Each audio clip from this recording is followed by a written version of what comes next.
And welcome back to the channel. This is DolceKay, and today we have our very first DolceKay letters. It's actually going to be two, so we have a bonus one.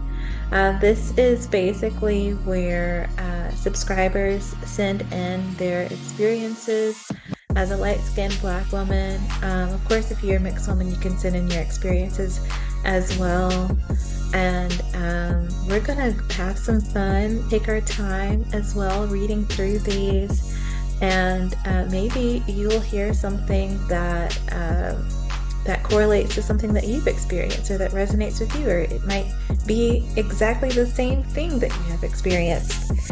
And that is actually the point of going over these DolceKay letters, because the gaslighting, at least in the Black community, is very rampant when it comes to light-skinned Black women and colorism, and we can be manipulated into denying what we know as truth, just so that we can feel a part, like we're a part of the culture.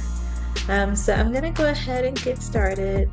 Okay, so our first DolceKay letter is from Brittney. Hey, hey girl. Okay, so let me get this on the screen. So Brittney says, so at my old job in a garage, there was this couple who gave me a hard time because of my lighter brown skin.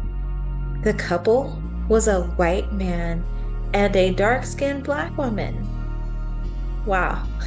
It was really unfair, especially when the guy made me walk to get the ticket just to say wrong color and wrong size to me so his girlfriend could feel less insecure.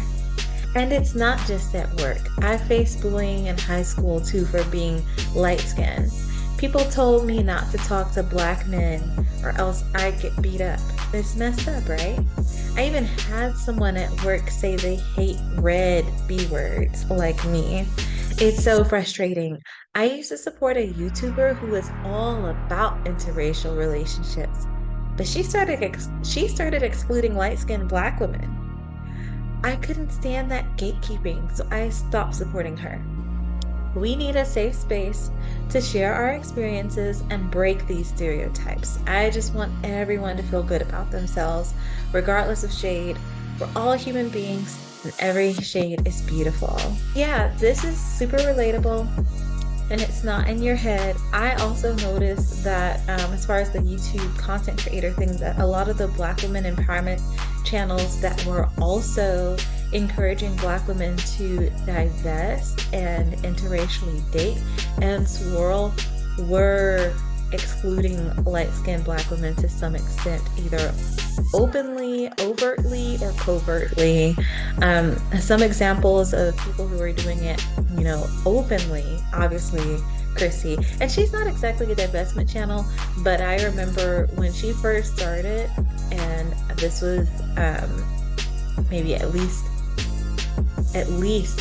4 years ago, at least that, there was a lot of discussion about how the Black community, specifically Black men, see and treat Black women. And there was a lot of discussion about hypergamy as well. And so that channel was not for light-skinned Black women and not for mixed women. But it seems like she's starting to retract some of her content that was bashing light-skinned Black women. I'm not sure. Some of the videos that I remember seeing aren't there anymore. So maybe it's a good thing. But there were some other content creators, like I know Pink Pill, Crystal and Kara's, and she was someone who was covert.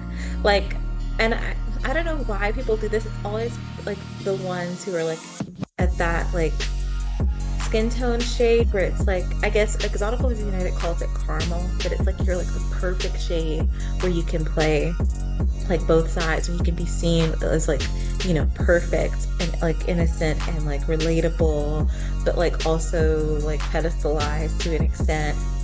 Yeah, I really vibed with her a lot, and then I was like, I can't do this because it just started getting really cringy, and I felt like she wasn't speaking to all Black women. I also sent some classes in there as well. But yeah, there are so many YouTube channels where light-skinned Black women are excluded, and it's a Black female space. So it's ridiculous. But I think it's also interesting that you mentioned that in high school you were told not to talk to Black men, but you're a Black woman. And we know that Black women are the most race loyal women, statistically speaking. So, like, who else are you supposed to talk to? Well, I mean, it is high school, so technically you could like talk to no one and be fine. But still, to have someone tell you to your face, hey, if you talk to this man who you share ancestry with, who you share a culture and a community with, I'm gonna beat you up. Like, that's crazy. That's absolutely crazy. But it's not that crazy to the extent that it's uncommon. It actually is common.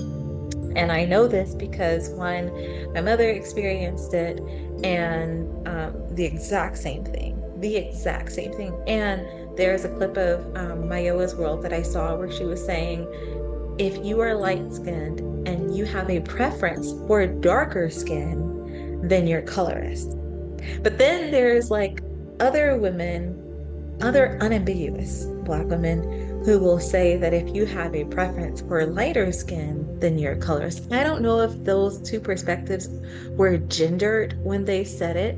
So the latter clip that I'm talking about, you can find that in Exoticals United. But she goes, if you have a preference for lighter skin, then you're colorist. I don't know why, but I felt like she was talking about men having a preference for lighter skin. And then for some reason, when I saw the clip of Mayoa's World saying that if you have a preference for dark skin, then if you're light skin and you have a preference for dark skin, then you're colorist. For some reason, I felt like she was talking about women, if that makes sense. Yeah, but this is totally relatable, girl. Totally relatable, and it's messed up. And I'm so sorry that you were treated like that at work. That's crazy. I do want to, I don't know if you're still working there. Are you well, no, you said it's your old job. I hope you work somewhere where you're not being called Red B anymore. And I hope you work somewhere where you're not being discriminated against for your skin tone. By the way, did you know that the very first Black person in the United States to ever to ever go to the Supreme Court for discrimination by another person in the same race was a light-skinned Black woman? Yeah, she went to the Supreme Court in the 90s because there were unambiguous dark-skinned Black women who were discriminating against her at work. And the Supreme Court judge ruled in her favor in the end. And because of her, we have that light-skinned Black woman to thank for the reason that race and color are not seen as the same thing in the United States when it comes to discrimination in the workplace. Yeah. But yeah, this is actually kind of something that I am highly interested in, and it's actually like kind of my line of work. So I hope wherever you are, you're not being discriminated against. Just want you to know that even if it's someone who's like a customer, like that couple who was, I'm assuming they were your clients that were coming into the garage. If you are experiencing discrimination from the business's clients, you can file a complaint with the Equal Employment Opportunity Commission. Yeah, if your job doesn't do anything to correct it, like doesn't confront the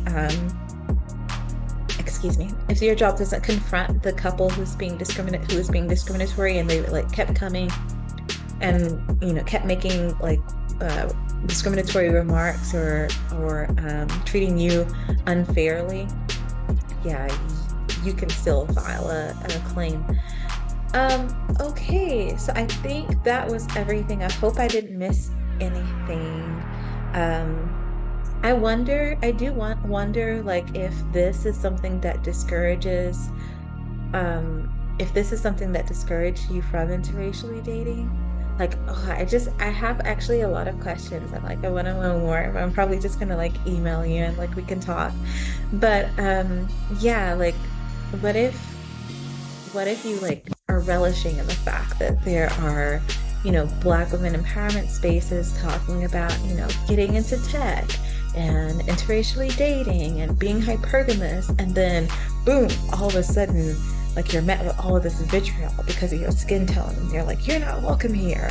Like, I wonder would that scare you off from the whole thing? Because like I'm the type of person where I will like stay lurking, even though I know that they have some kind of bias against me because I'm lighter skinned, and I'll just like stay lurking and like just take what I can learn from and like go use it or go apply it. And that's actually what I was doing initially when I first found out about Chrissy.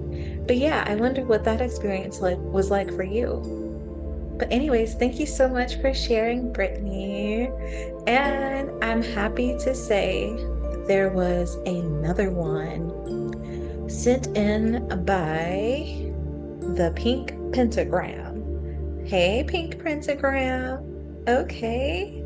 So the Pink Pentagram says, I'm a curvy, racially ambiguous Caribbean woman of African descent. Hey, Caribbean. Ooh, I wonder where you're from. I'm Haitian, by the way. Okay, so she says, my phenotype and facial symmetry is similar to Rihanna. Wow. My skin tone, light medium. A white person asked me if I'm anemic, and I've been told that I'm pale. A white woman told me I'll benefit systemically because I'm light skinned. And she also told me about, wait, let me stop laughing because this is serious. I'm not laughing at you, dear. I'm not. I'm just laughing because of the audacity. A white woman told me I'll benefit systemically because I'm light skinned, and she also told me about white men breeding with light skinned slaves. I don't befriend racially unambiguous Black women anymore because they are too jealous of me. White men are obsessed with me. I'm open to dating a white male or MLS man because I don't want racially unambiguous children. Thanks for sharing. I'm so happy I have a community. I literally sleep better at night thanks to you, Exoticals United, and all mixed up. Oh, well, thank you, hon. Thank you, thank you, thank you. That's one of my goals here is to make sure that whatever content I create, it can be healing to someone. But I really appreciate your vulnerability and your honesty in sharing your perspective and your experience. I find it appalling that Black people have promoted one directional colorism so hard, and they have promoted light skin privilege so hard that now white people feel comfortable telling you about yourself and your culture and your history. That, and then you're from the Caribbean. So yeah, yeah, no, they've got it wrong. They don't know what they're talking about. They got it absolutely wrong. So for anyone who doesn't know, slavery in the Caribbean was not the same as slavery in America. I'm not saying that one was better than the other. I'm just saying that it wasn't the same. And like the stories that we have from as descendants of slaves in America are different than from the stories that say Dominicans have or Haitians have, because there were ebbs and flows of colonialism and slavery. These are islands we're talking about. So it wasn't the same. Like, these slave movies come out showing you like disgusting things, like some woman in a hot box or something like that, and being forced to have sex with a white man, like not that should not be the I don't understand why a nightmare like that is so heavily slathered upon the narratives and the history of any woman of African or Caribbean descent. Like why is that like narrative and that image something that is seared into your mind? Is it because, like, this is what I want to ask Black people who bring that up in order to insult you as a light-skinned woman.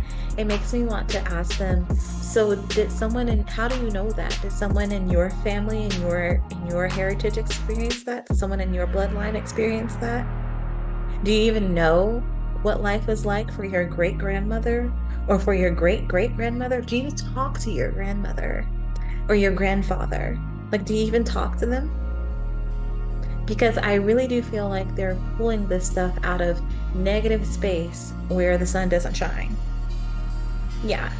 So I'm so sorry that happened to you. How do you even respond to something like that? And where were you? Like, I just have so many questions. Guys, if you send in a DolceKay letter, tell me all the details, because like, you can't just like leave these details out, have me wondering like, what in the world? This just sounds so crazy. Oh my God. Oh, but I definitely can understand not wanting to befriend people who have shown you over and over again that they don't like you for your skin tone, or that they have some kind of complex or bias surrounding your skin tone.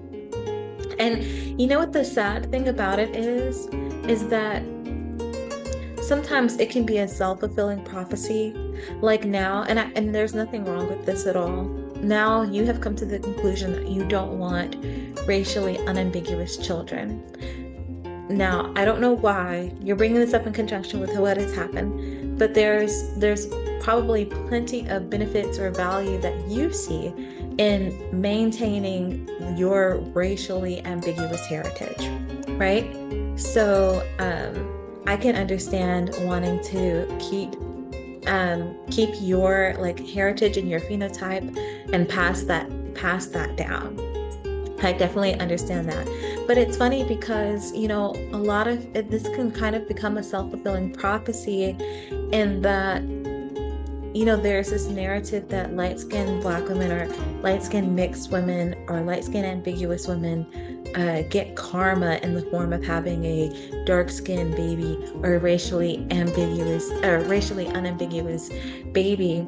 And while that's awful, and I never would want anyone to feel like that, I can understand how it might feel to know that you're going to, one, give birth to a child who doesn't necessarily look like you. So that's one thing that is a valid concern.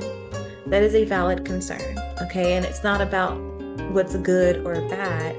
It's about being able to take accountability. For example, if a dark-skinned woman gives birth to a light-skinned child, I don't remember her name, but she's some kind of celebrity, and I'll put the video on the screen.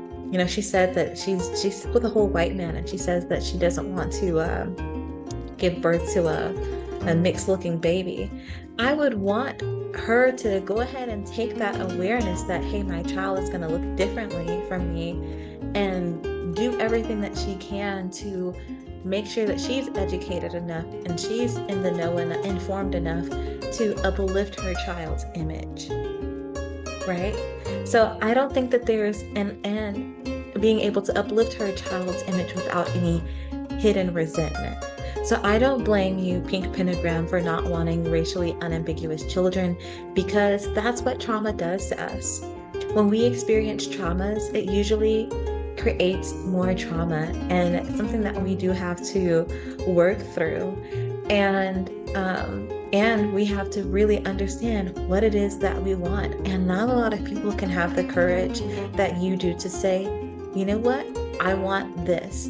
Because, hey, you're one step ahead. At least you're not going to end up like that lady I mentioned, where she chooses to procreate with a man, but she doesn't want her child to look like him. That's crazy. So yeah, go ahead and choose yourself an MLS man or a white male. And before, anyone says that, like, oh, this is about race and hating blackness. No, I don't think that we should continue and this is my opinion as a Black woman, I don't think that we should continue to give birth or procreate with men who are telling us that we're ugly, or men who, criticize like our natural hair, or who pit us against each other, pit Black women against each other on the basis of our skin tone and their own preferences. So I don't think that it's fair for us to bring more Black children into this world and serve them up to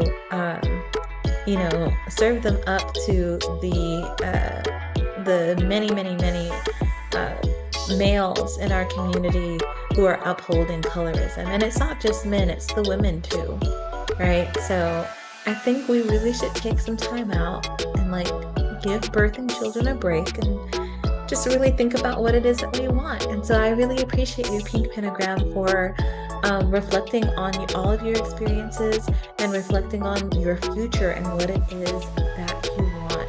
Don't let anyone take away your independence from you, your independent thought, or don't let anyone shame you for knowing what's right for you. And it's funny because Exoticals United talks a lot about this all the time, about Black people not wanting mixed and light-skinned Black people procreating with each other. All Mixed Up also had a really great video on that made me feel it's like something in my heart just like opened up listening to her speak, where she envisioned what that kind of community would be like. So kudos to you. Kudos to you.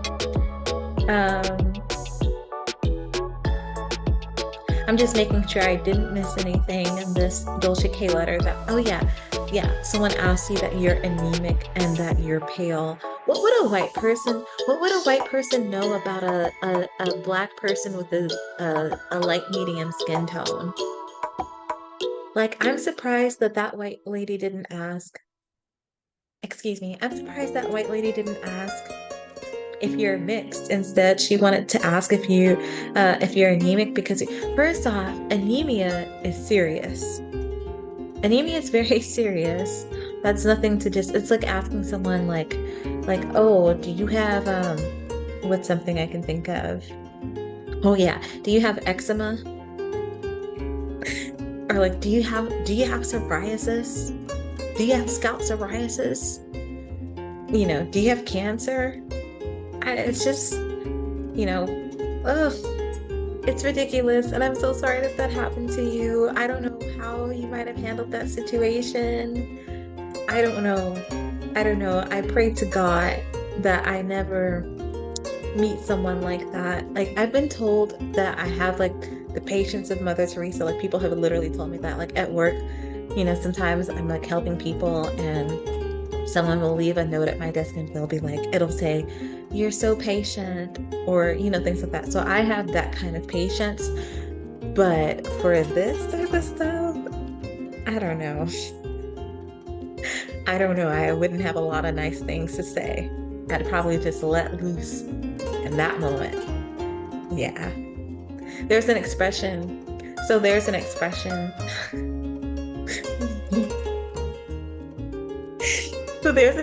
down here where I live where it's like, when you're trying to keep something in, but like you can't resist, and you finally like let it go, be like, oh yeah, you were holding that in like bad gas. Like, that would be me. That would be me, like trying to hold it in like bad gas. Like, oh no, you're about to get all of this stank attitude. But anyways, thank you so much for sharing, Pink Pentagram. I'm absolutely loving this. This is very entertaining, but also cathartic. And I know that I'm like laughing a lot. That's kind of one of the ways that I cope with things that are really messed up. I do laugh, or I like occupy myself with something else. So please, I hope you're not offended or anything. I just find these white people in your story very silly. That's all it is. But if you have more that you want to share, I wanted to know like where you were, please do, so that I can also like understand the context, because I don't want to be here on screen, you guys, when you send me in these letters and I'm like laughing at something that's really serious, but because there wasn't like ample context or something like that, like I can't tell just by reading that it was something that was very grave, right? So please keep that in mind. I'm not trying to hurt anybody's feelings here. It's all love, okay? But thank you so much for sending this in. Oh my God, that was amazing. So what do you guys think in the comments about the couple with the white man and the dark-skinned black woman? And then what do you think about white people trying to tell mixed or light-skinned black people about our history and about our skin tone? Let me know what you think, and if you've had similar experiences, let us know in the comments. But go ahead and like and subscribe, and I'll see you in the next video.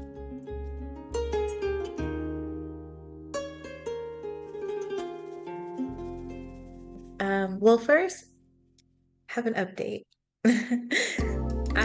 Yeah, so the last video I made, at the end of it, I said that we had 50 subscribers.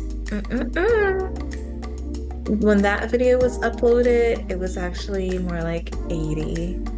And right now it's like 98 subscribers. And that blows my mind. You know, because when I started this channel, it wasn't long ago. Maybe it was 3 weeks, like that. So like less than a month. You guys really came through, and I just feel so humbled, and I feel so grateful. And you guys also make me feel heard, and I really appreciate that, because I was one of those people who thought that, you know, my light skin experience is just something that's in my head, or, you know, maybe like my mom is lighter than me, so maybe the stuff I experience is not real at all. So I really appreciate when you guys give me like positive feedback and let me know, you know, that this is something that resonates with you, as well as other positive feedback. Like I've heard someone said that the channel sounds very relaxing. Oh my God, I'm very happy to hear that. And I am going to be making some more affirmations. But go ahead and like and subscribe. And thank you so much again for joining, and thank you for all your support. And be sure to support the other content creators in this space. Of course, Exoticals United. There's a new channel I saw that's called Pinterest Exoticals, Exoticals Dollhouse, Brown Skinned Exoticals, and All Mixed Up. Definitely follow All Mixed Up, and Creole Lady Marmalade. Because you know, I saw her. I found out about her over a year ago, but I wasn't really looking for her or looking for that information. But she was the very reason that I even found out that MGM even existed. But yeah, definitely follow all of those content creators and show them the love and the support that they deserve. This is work, you know, and it takes a lot of courage to come out and make sure that we have a voice as light-skinned Black women, as mixed women, as ambiguous Black women, all of that.